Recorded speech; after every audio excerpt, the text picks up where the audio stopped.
guys. Thanks so much. This is really enlightening. Well, I have a couple questions, but I'll stick with the first one that came to mind after Tracy was talking about how 82% of the community tends to seek faith-based assistance first. And coming from, the Christian community as well, I'm wondering, this question would be more so to Kofi, but everyone, how does Kofi's work help the community in such a way that does he find it challenging to reach the community? Because I know with, friends and myself, sometimes we can be confused by the idea of like our energy and spirituality, and it's almost like not allowed when we are Christians. So I guess that would be my main question first.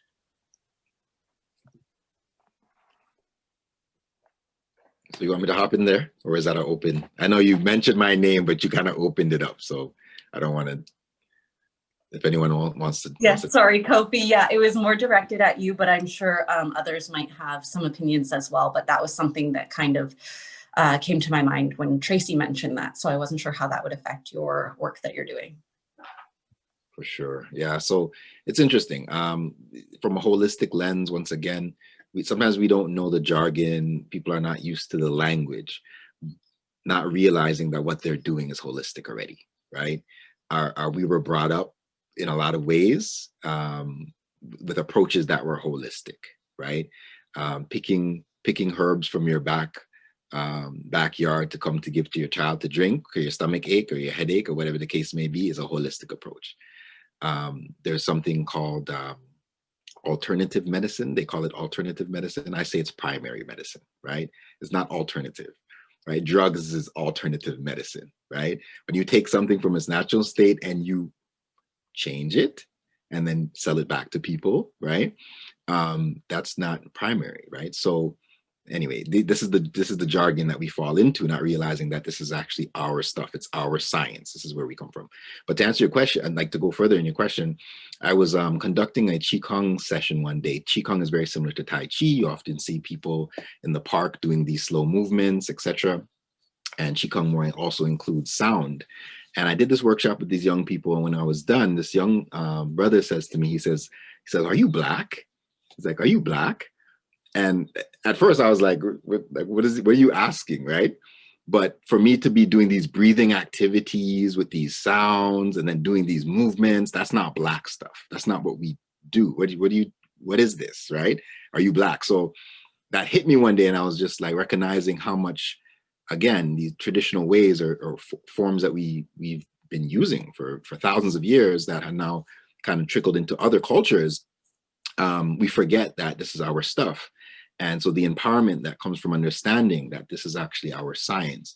Bodhidharma went from Asia, traveled into Asia, and actually brought martial arts into Asia. So some of these things are not known. So yeah, there's definitely pushback and lack of understanding at times in community. And I just take more of the experiential route and providing experiences for people to actually have an active experience of something and then talk about it and say, what did we just do? Oh, and this is how it benefits you. Oh, so I can incorporate this more into my life. But initially, yeah, there's pushback, there's lack of understanding and knowing how this can benefit me. And as a result, oftentimes people don't explore it to see how it can benefit them. Acupuncture is a perfect example of that. A lot of people from community, nope, I'm not doing it. I'm not going to put needles in me. It's going to hurt. All of this type of stuff. Again, cultural identification. That's not our stuff. I don't know what you're doing. But when someone has a major ailment, the first time I tried acupuncture, I had knee issues from playing basketball, and it solved my issues for like 5 years from 2 sessions. And that was my experience. So then I was sold on acupuncture, and it opened up doors to other things, right? So sometimes we just have to explore. We have to be a little bit more open and do some research, look into things, to determine if it can help us. Hopefully that answers your question. I can also, thank you, Kofi. I can also add to it, just because mindfulness does often get the association with Buddhism. So one of the important things that Kofi talked about is, meditation isn't for us, kind of like that cultural identification. And that meditation is for Buddhists, and you're supposed to look a certain way and you sit on a special cushion and follow Buddhist principles and practices and so on, and that Buddhism is a religion because it's taught often in religious studies. So recognizing that it's not the same as prayer, but it's similar to the idea of bringing that stillness in to yourself. Sorry. And recognizing also that there's 3 attentional skills that you're working towards in a meditation practice, whether it's a movement practice like yoga or movement dancing or movement walking meditation, or also a like formal seated meditation. These 3 attentional skills are concentration, which is turning towards the self, sensory clarity, and equanimity. So these are the 3 attentional skills that you're learning to help divide and conquer. So when you're having a negative experience or a very positive experience, anywhere like from craving to aversion, you can turn towards the self, get clarity, get curious, get contemplative about how am I experiencing the present? Like, what does it mean to actually be present? Well, it's concentration, sensory clarity, and equanimity. That's what it means to actually be present. It's to turn towards the self, to recognize from a sensory perspective what's happening, and then bring that compassion, that acceptance, that equanimity brings. And this is absolutely transferable in a faith-based organization or structure, a belief system. But that's all it is. So there is a lot of unknowns, stigmas. I really like how Kofi touched on that. And when we're informed, when we know better, we do better, like El said. When we're informed, we can make informed decisions about things and recognize also that representation matters. So when you see more people like me doing it in a way to like reggae music, like I incorporate like Kirk Diamond's music into some of my full moon meditation practices. We wrote a love letter last night for the full moon meditation practice with a bunch of R&B music, you know, and intersecting those 2 things where it's just because we see it in a certain way doesn't mean that as Afro-Caribbean Black people, a mindfulness session is going to make you feel better. It may actually just be for you to honor the anger that you're feeling from the injustice that you're seeing in the world.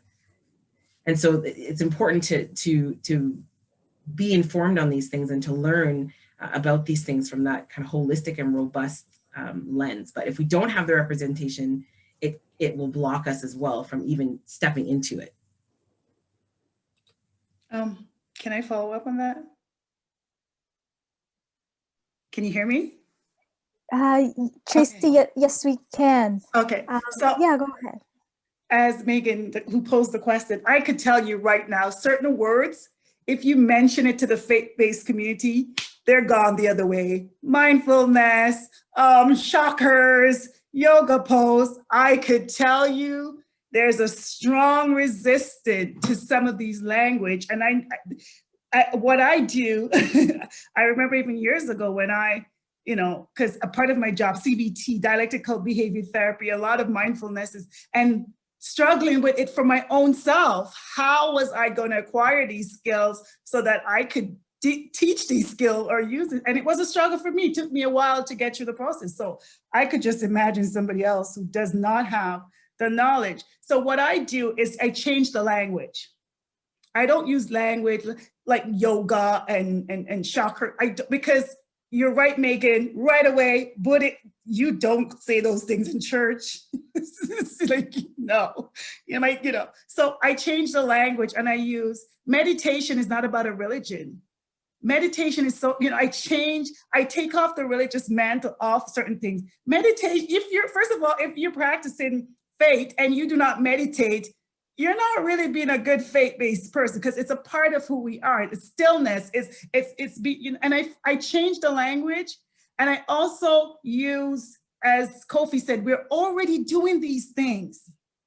It's already a part of who we are. So I remove the language and I try to tailor things according to people's culture. So I find within their own culture, what are you doing? Oh, that's exactly what I'm trying to tell you to do. But just because I say breathe, and you think you're resistant. So I totally try to remove, because as I said, so much different culture. We are so much different culture. So we got to take away the language sometimes, and we got to take away, find things within their own culture, whatever their culture are. Oftentimes they're already doing it. They're just not aware, and just switch it around. Tracy, I love that. I just want to say also to a point to that is like, when you think about the rituals that our parents do, whether they're playing music and cooking food, right? That's a mindfulness practice. That's a ritual. When they are in church and, or not even just in church, and when they're moving around to gospel music, right? That is mindful. It's the awareness. So changing I'm just giving you the formal terms, but ultimately it's like you have to make it accessible with the music, with everything, all the facets. Otherwise, if it's just Tibetan singing bowls, they're like, what are these dinging bowls? What's happening? Why are we dinging bells? Like, what's going on? Like, I don't understand. No, this isn't for me, right? Versus they walk into a room, there's reggae playing and people are jiving, moving, and you smell some pimento or something, right? People are like, oh, okay, this is my spot. This is where I be. This is where we at, right?